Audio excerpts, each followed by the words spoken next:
Thank you for listening to me. I say a lot of stuff, and sometimes without meaning to, I say jargon. And I realize that not everybody just thinks in jargon of finance jargon. And so a phrase that I'm sometimes asked about that I just throw around blithely is to overweight or underweight something. This could mean overweighting a country or underweighting a country, overweighting an industry or underweighting it, or even a single stock if the stock is particularly big in the scale of the world. What does that mean? Well, and where does it fit into portfolio management? And, well, what should you do about it? So let me offer you a couple of pieces of background. First, I think probably all of you know that the broad stock indexes, most of them, and all of the most credible ones like the S&P 500 or the Morgan Stanley All World, or the FTSE in Britain, or are what's called cap weighted.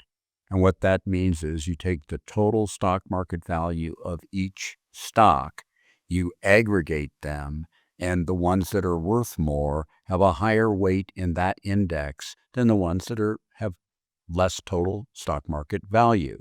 Price of the stock times number of shares outstanding. Now, having said that, if you think about the S&P 500 or the world as a whole, you can think also, which is very common now, to think of that entirety as a potential passive investment. Like I'm going to buy a passive array of the S&P 500, which means I get exactly it less a minor cost, and that's weighted more with the bigger stocks that are worth more in terms of price times total number of shares, less by the smaller stocks that have fewer shares and or lower price to make a lower total value.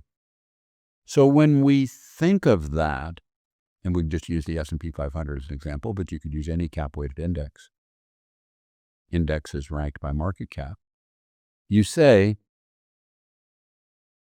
is this industry, let's say, tech or industrials or pharmaceuticals, healthcare, what's its total money value as a percentage of the total index?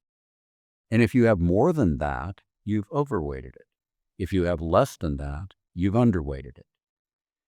You can think that way in terms of underweighting and overweighting for industries, for countries, like let's say you're thinking of the whole world.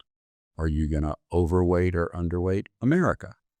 Are you going to overweight or underweight Thailand? Your call, not mine.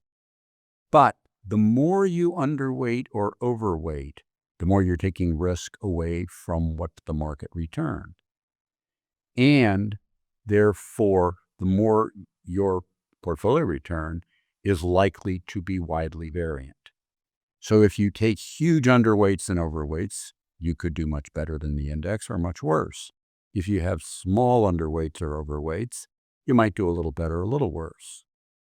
The basis in theory for underweighting or overweighting is predicated on what do I actually know, or what do you actually know, that somehow, some way is good or bad about the industry, the country, the stocks, whatever, that other people don't know that hasn't already been priced into stocks, because the stock market's pretty efficient at pricing what we all already know about and talk about.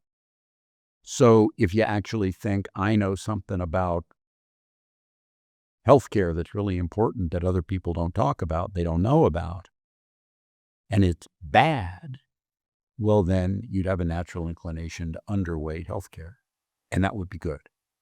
But if you just make the decision to underweight healthcare based off the same stuff everybody else talks about, knows about, and speculates about, that's a money-losing proposition, and you'll end up being hurt by that because it's already in the price of the stocks.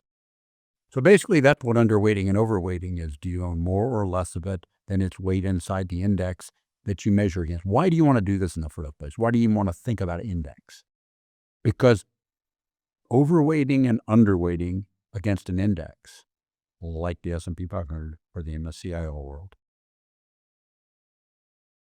gives you a degree to which you can measure how much risk you're taking relative to the potential return you might receive. And if you want to try to hit big or go home, well, then you can underweight and overweight hugely, but you might go home.